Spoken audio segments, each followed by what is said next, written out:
Hey, Happy New Year. It's Natalie Peterson, and I'm here with Don Brown, my strategic partner and affiliate in so many things in business and life. And we got together to have a conversation about our predictions for the future, organizationally and personally.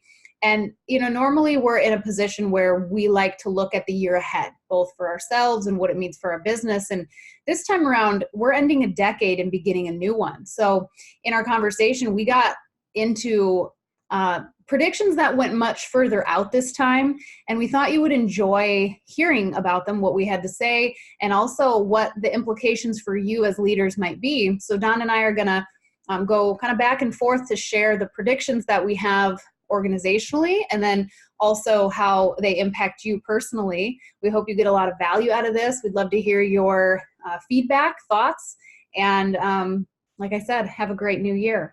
Don, why don't you start us off with that first one that we were talking about today?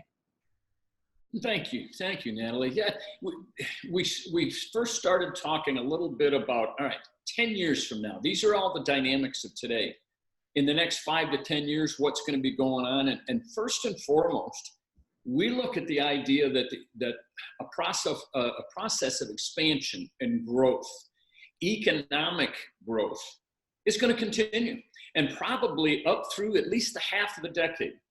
There's a lot of people saying one thing or another, and if I look at it organizationally, is that there is room for people with aspirations. If you want to make something happen, there's opportunity. I guess that's the other thing, growth and expansion and opportunity. I think will continue. We both discussed. There's room for those with aspirations, and it's also generally there's a pendulum. Economically, there's pendulums. Politically, there's pendulums in every part of our life almost. And in this case, the pendulum we don't think is going to come back until mid-decade or thereabouts. So there's a lot of room for growth. And our finishing thought on that was, if you want some movement in your life, start now. Start now. And taking it into the personal side, Natalie, what do you think? Yeah, well, first of all, I think that I absolutely agree that there's massive opportunity for growth, and starting now, there's no better time.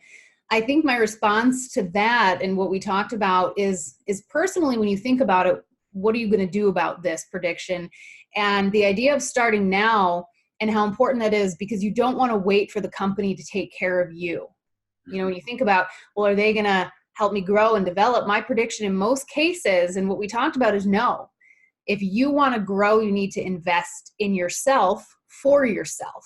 Right. And that's really exciting, because that means you get to pick and select the things that you want to get better at, the things you want to learn, what you want to grow into. So some questions you can ask yourself are, what skill sets are you missing? When you look around at where you're looking to go within the organization you're in now, what do you need to do in order to make it to the next level? And how are people above you succeeding? So what do you need to learn? Who do you need to learn from? And maybe you need to hire yourself a coach if you're not in a position where the organization is providing one for you. Don't wait. Hire somebody, acquire the resources yourself. And I guess I'll backtrack just to say, first, before doing that and going with that prediction that there is opportunity for growth, think about what do you want to create for yourself? What do you want to grow into? What are you looking to do? So starting with that, how successful do you want to be? It's a great time, obviously, beginning of a new year, a new decade. It's exciting. Set intentions for yourself and bet on yourself by going after it now, starting now, and don't wait for somebody else to grow and develop you. It's up to you. I like that. Yeah. Kind of take ownership of it. Exactly. What about the next one, number 2? Well, it's kind of the flip side of the coin for what Natalie and I were discussing, this opportunity that we've got for another 3, 4, 5, 6 years, that the economy is going to stay strong. There's opportunity. It'll be an employee's market, so to speak. And in doing that, though, the other side of the coin is that there's going to be continued pressure for results, for end result variables within the organization. There's going to be, it almost seems like these days we have a 90-day window Most people, their horizon is about 90 days out, and they're working really hard. And even another woman that Natalie and I know was talking about some challenges in the job. And I said, well, can you talk to your leader about that? She said, oh, she's busier than I am. And so this idea is that push is going to be there. The emphasis on end result variables. I guess what I'd say is that the human side of enterprise, in many cases, because of this push for results, perhaps with a burning bridge. In other words, that we've got a few years of it, and then it's the restraints will be on. With that push, when you have a tight focus organizationally, the process outside of the focus will tend to suffer.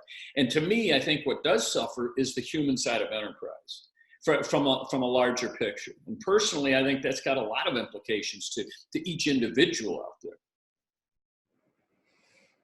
Yeah, absolutely. I think this expands a little bit on that first prediction, right? That there's going to be massive opportunity for growth, but the organizational goals aren't really going to change.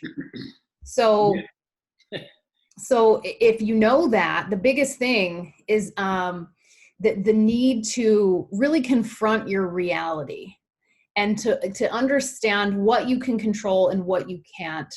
And more of a suggestion than a prediction is to avoid sticking your head in the sand about the situation, right? The organization has been very clear about the goals and the metrics and what they're looking for. So stop being surprised when you go to that quarterly meeting and it's all about the numbers. It's not new. It's not new information that's what corporate is looking for. So, it's one of my favorite kind of adages or sayings to either change your behavior or change your expectations. And so much of what we can control are our expectations, but even more so our behaviors and that need in the next decade to continue to put your own mask on first, to take care of your marriage, take care of your health, take care of your goals and your vision. The organization's goals are not going away. They're not going to be changing much, at least not right away. So make sure that your goals are solid. And with that, if you see the horizon and you realize that you want to stay with the organization and perhaps grow, take advantage of the growth opportunities, start looking for a coach now. And again, not waiting for the organization to do it for you. Take responsibility, learn to ask for help, and make sure that your growth plans and your goals are solid. Yeah. I think maybe too, that reminds us that, just because the organization seems to be on a 90-day horizon doesn't mean that I have to forget my own longer term, my own bigger goals. Sometimes we get so caught up in it, we feel that, I don't have a choice. Yeah, we do. Yeah.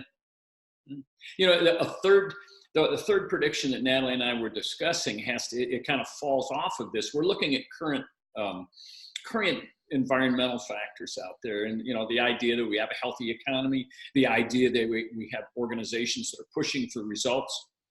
We've got something else out there that impacts us all, and that's what I would call kind of the social and political climate, the polarization. And to me, the prediction around it is it's not going away. The polarization is going to continue. And matter of fact, the use of tension as a tool will continue. And I think that's important organizationally, in that there's a lot of organizations that I've worked in where you find out that there's a lot of back and forth, either between, whether it's political divisions, whether it's social or generational divisions. Sometimes it's even down to they have they want to know what news channel they can have on the television within the company cafeteria. This kind of polarization, this kind of tension is going to continue. And so when I look at it, it's what we're going to have here is daily interactions are going to stay kind of tough. And matter of fact, one of the things that's come with the technological age, with a number of other factors, is that empathy has gone down. Well, when empathy drops, ego rises. There's an inverse relationship generally between those two. And so the prediction is it's not going to somehow just go away. And so many of us keep looking into, organizationally, we're looking into, well, if, and I've heard some coaching clients who say, well, I just wish they would. And to me, it's getting out of that, I just wish they would, and thinking of it in a bigger picture, you know? Go ahead. Yeah. Yeah, as you talk about tension as a tool, doubling down, and the fact that you've got people within meetings screaming at each other and, you know, trying to bully your way into getting the result that you want. As you said, you know, we've talked about that's not going away. And so the prediction on personally, what do you need to do about it? It's going to be the need to set even harder boundaries, and to also, just as a human being, preserve your empathy and gratitude.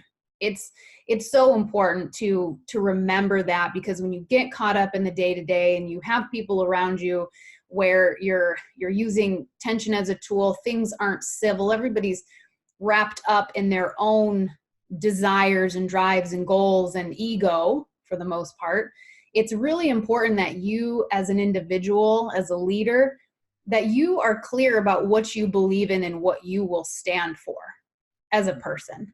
And because if you're clear on that outside of the job, it's that much easier for you to bring the calm into the meeting, for you to translate to other people what is right and what isn't.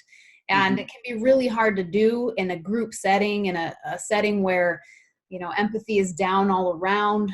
But decide where you need to take a stand as well. I think, like, everybody has that line that they're not willing to cross. Everybody has that line where they decide they need to stand up for what's right. So be paying attention to those things, because they're going to continue to be ignored, and bad behavior is going to continue to be acceptable in a lot of ways. And, you know, again, with that sticking our head in the sand analogy, that goes on a lot. So safeguard your own empathy, gratitude, personal calm.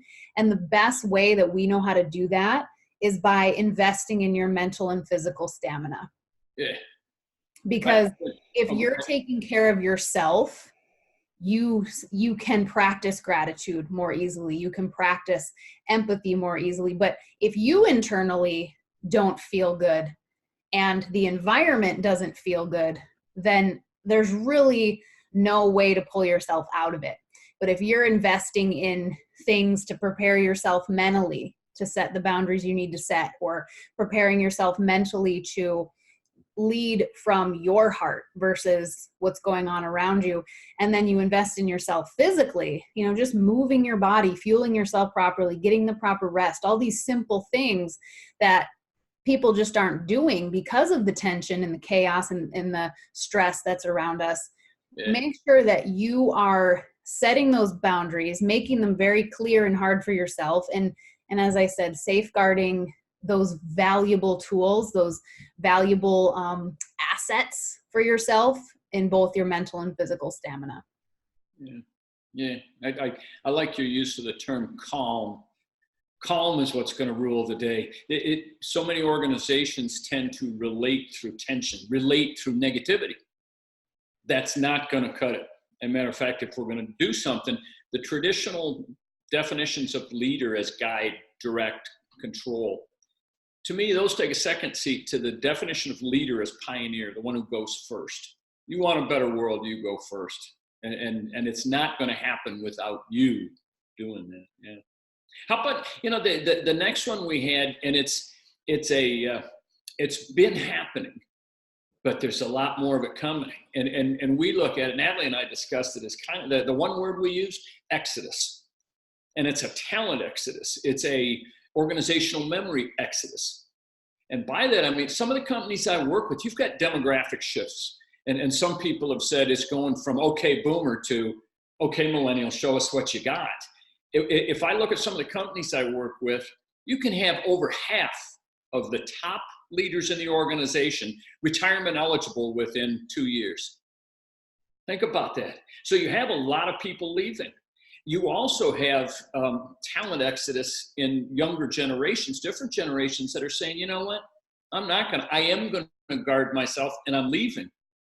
And the seniors, the senior individuals that have not left yet are wondering, well, why did they leave? So it's going to be a different world. And if we're not going to, if we're not going to get ahead of it, there's going to be some pivotal gaps in experience that individuals have, in development levels that they have, if they aren't properly prepared. And I'm finding in some organizations, the leadership pipeline isn't ready for it. So, I mean, if I look at what's coming in the next 5 to 10 years, a lot of people retiring, a lot of them saying, I'm done.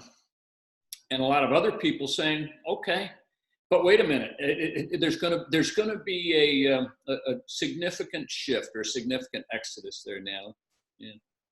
Yeah, as you know from our conversations preparing to share this today, I absolutely agree. And we're seeing that the millennial generation, the younger generation, is looking at the jobs there at the top that might be available to them in the next 3 to 5 to 7 years. And they're thinking, do I want that job? Is that what I want to do and be a part of, if that's the current culture that is taking place now? And is that just indicative of what's to come for me? And, you know, when you look across the board at the workforce, I've seen studies anywhere from 60 to 80% of workers have considered leaving their current job based on a couple of things: feeling like they're getting a lack of respect and feeling undervalued in the workplace. Yeah. So the reason I bring that up is because we talked earlier in the earlier predictions about the bottom line being the most important thing and how that's probably not going to go away. Right. However, thinking about, will your current practice cause you to lose ground on that bottom line in the years to come?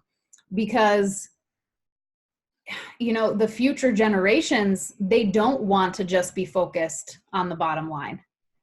And I think that they're looking at, does this company value me as a person and what I bring to the company, or are they just concerned with what results I can deliver? And not that results aren't important. Believe me, we know that profit is important, success is important, but our suggestion for this prediction of the mass exodus, if you want to preserve the talent within your organization, and I know, Don, you and I are already seeing valuable talent leaving because of toxic work environment. And why? Because people aren't being recognized, they aren't being respected, they aren't being valued for their contribution.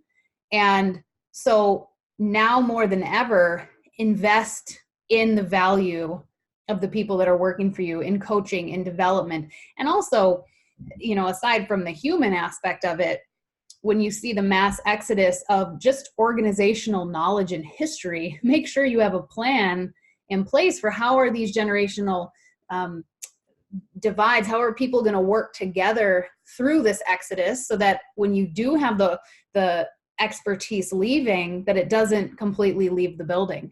Doesn't gut it. I think too, especially from a leadership pipeline perspective, is it's, and I won't say that in every case that it's necessarily, gee, they aren't being respected or valued. The difference is they don't feel respected or valued. And the idea of somebody from a different perspective thinking, well, of course we value them. And the other one saying, you don't show me. And it's that divide. And it leads us to our last prediction, and we've got a bonus set of thoughts there too. But our fifth prediction is one of, somewhere around mid-decade, we think, is going to be a significant awakening. Because right now you do hear a lot of that says, you know, we've got to do a lot of things to bring more people in, to increase diversity. We've got to be able to deal with this exodus, because you look at who has held sway for so long, and where are they going, and new ones are coming in, but they want some different rules. I think some of it, there's a lot of organizations that have done really well in trying to make it a positive, effective transition. There's other ones that have given it lip service. And I think what we were talking about is, I think what we were coming up with is that somewhere in mid-decade, there's going to be an awakening where it's going to be for real. There's going to be an awakening to the fact that, you know what, boomer's gone. Or a certain, the way you look at how you go to work and your identity at work, a lot of these things, and the rules of work. And part of it for me, from a leadership perspective, and with some of the great mentors that we've had, and Doc Kersey and Marshall, and the idea of leader of the future. Matter of fact, there's even new leaders of the future that have to come into play. That leader as learner, not leader as teller. The leader that's going to come in and is going to, how would I put it best? Not only move from there, but to accept those things. And matter of fact, to a leader as that pioneer that does go first, I think that's part of the awakening that's going to come into play. And if it doesn't, we may be in a lot of trouble, given that exodus that's going to happen. So, yeah, what do you think, Natalie? Your biggest thoughts around that mid-decade awakening? Is it going to come? I think so. Yeah, I absolutely do. I think that as the awakening, as the shift happens, it's both personal ego and the ego of the company is going to take a hit. I think that the soul of an organization is going to be put on display in terms of having a light shined on it. That people are going to recognize more than ever that there are choices in where they work and where they go. Yeah. And I think that that things are going to continue as we've talked about, business as usual for maybe the next 5 years, or I think you said the other day when we were talking, busy as usual. Right. But I think that wake up call is going to happen where we really need to set our ego aside and understand and evaluate that we don't know what we don't know. And as we have this talent exodus happening, and as we see more polarization through different political stances, or, for me too, I see a lot around, especially people in the millennial generation, really valuing sustainability. Mm-hmm. I think that organizations are going to need to take a hard look at kind of the inside and not just what the balance sheet says as well. Right. Because I think the inside, the soul of the company, is going to determine your success in the later half of the decade. It's almost like if I look at it, there's an awakening for everybody coming. Mm-hmm. And for the organizations, we used to have a Finnish affiliate, Natalie and I, that he would say, pleasure motivates, but pain gets you to move. And I think as organizations, on both sides, organizations are going to have an awakening as they see this exodus, and they don't have people in the pipeline to fill it adequately. And they've got to start looking outside in a seller's market, in an employee market. They're going to have to start looking outside to fill those. So there's going to be pain there that's going to create it. I think from the younger generations or people coming into power, there's responsibilities that, like you said, they don't know what they don't know. There's responsibilities involved that's going to be an awakening for them that says, if I want to be at that senior level, there's certain things that I'm going to have to change in my value book. And I think it comes down to, that was our kind of our extra, was, to me, social sustainability as strategy, not just a necessary evil. Social sustainability, and for us, social sustainability is for us, it's about the individual experience in collective, the aggregate individual experience. And when we start looking at social sustainability inside and outside, then that's it. It isn't just something of what we have to do.